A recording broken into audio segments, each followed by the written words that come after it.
بسم اللہ الرحمن الرحیم۔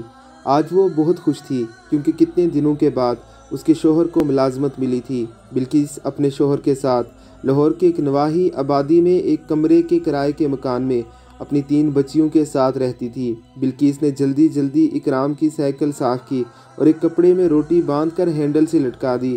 اکرام ابھی کمرے میں اپنی بیٹیوں کے ساتھ باتیں کر رہا تھا، ان کی چھوٹی چھوٹی خواہشات کی تکمیل کا وعدہ کر رہا تھا۔ بلقیس نے اسے آواز دی کہ جلدی کرو، تم لیٹ ہو جاؤ گے۔ اکرام نے سائیکل لی اور کام پر چل دیے۔ کام سے فارغ ہو کر جب اکرام کو ایک ہفتے کی اکٹھی مزدوری ملی تو وہ خوشی سے دیوانہ ہو گیا۔ گھر کی ضروری اشیاء خرید کر اس نے بیٹیوں کے لیے کھلونے خریدے، جگنی گاتا ہوا گھر کی طرف چل پڑا۔ جب اکرام گھر سے چند کلومیٹر دور نہر کے پل پر پہنچا تو دوسری طرف سے آنے والی ایک تیز رفتار کار نے اسے اس زور سے ٹکر ماری کہ وہ سائیکل سمیت اڑتا ہوا کافی دور جا گرا۔ چوٹ اتنی شدید تھی کہ وہ گرتے ہی ہلاک ہو گیا۔ اس کا تمام سامان بھی بکھر کر دور دور گر گیا۔ بلقیس نے دروازے کی اوٹ سے کافی لوگوں کو آتے دیکھا تو انجانے خیال سے اس کا دل ڈوبنے لگا۔ وہ لوگ اس کے دروازے پر آ کر کھڑے ہو گئے۔ ابھی دروازہ کھٹکھٹانے ہی والے تھے کہ اس نے اندر سے پوچھا کہ کون ہے اور کیا بات ہے، پر اس کے بعد اسے نہیں پتا کہ ان لوگوں نے پوچھنے پر اسے کیا جواب دیا۔ جب اسے ہوش آیا تو دیکھا کہ محلے کی عورتیں اس کے گھر پر ہیں۔ اکرام ایک سفید لباس میں ملبوس چارپائی پر پڑا ہے، جبکہ چارپائی کے پاؤں سے لپٹی اس کی بیٹیاں رو رہی ہیں۔ اکرام کی فوتگی کے بعد گھر میں کھانے پینے کی چیزیں آہستہ آہستہ ختم ہو رہی تھی اور بلقیس کی بے چینی بڑھ رہی تھی۔ اس نے میٹرک کیا ہوا تھا، چنانچہ اس نے سوچا کہ ساتھ والی آبادی میں ایک سکول ہے، اگر اسے وہاں نوکری مل جائے تو کتنا اچھا ہے۔ بلقیس جب گھر سے باہر نکلی تو محلے داروں نے باتیں بنانا شروع کر دی۔ کچھ کہہ رہے تھے کہ یہ اپنی عدت پوری کرے، کچھ کا خیال تھا کہ عدت اپنی جگہ، مگر وہ اب 3 مہینوں تک بھوکی بچیوں کے ساتھ کیسے گھر رہ سکتی ہے۔ بلقیس اس صورتحال سے پریشان تھی۔ اس سے بچیوں کا رونا نہیں دیکھا گیا۔ اس نے سکول جانے کی ٹھان لی۔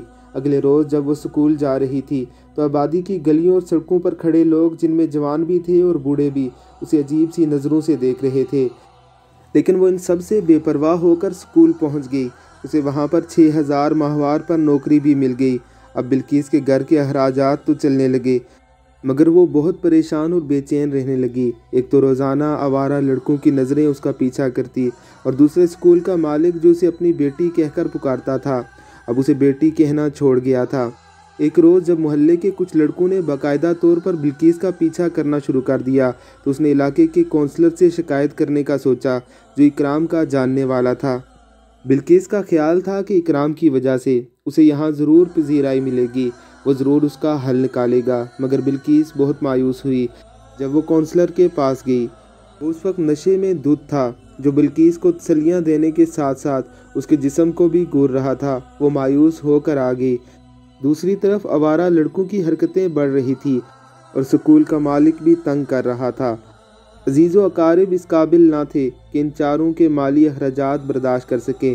ایک رات کو وہ لیٹی یہ سوچتی رہی کہ آخر وہ کیا کرے اور کہاں جائے۔ کیا وہ ان لوگوں کی ہو جائے جو اس کے جسم کے متلاشی تھے، یا پھر موت کو گلے لگائے؟ لیکن بچیوں کا کیا بنے گا؟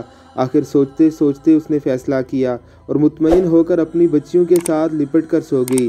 اگلے دن سکول بھی نہیں گئی۔ گلیوں اور سڑکوں پر آوارہ لڑکے اس کی راہ تکتے رہے۔ جب رات ہوئی تو وہ مطمئن تھی۔ اس نے ایک فیصلہ کر لیا تھا۔ وہ اپنی بچیوں کو لے کر اسی نہر میں چلی گئی جہاں اکرام کو حادثہ پیش آیا تھا۔ ہم جانے انجانے میں کتنی ہی ایسی بلقیسوں کے قاتل بن بیٹھتے ہیں، کتنی ہی ایسی معصوم کلیاں ہمارے اپنے ہاتھوں سے مسلی جاتی ہیں۔ حالات کے مارے ہوئے انسانوں کو اتنا مت روندو کہ وہ خود تو تمہیں کچھ نہ کہہ سکیں، لیکن ان کا رب تم سے ایسا بدلہ لے کہ تمہیں سانس لینے کی بھی فرصت نہ ملے۔ اللہ کی ذات ہمیں ایسے کاموں سے محفوظ رکھے، آمین ثم آمین۔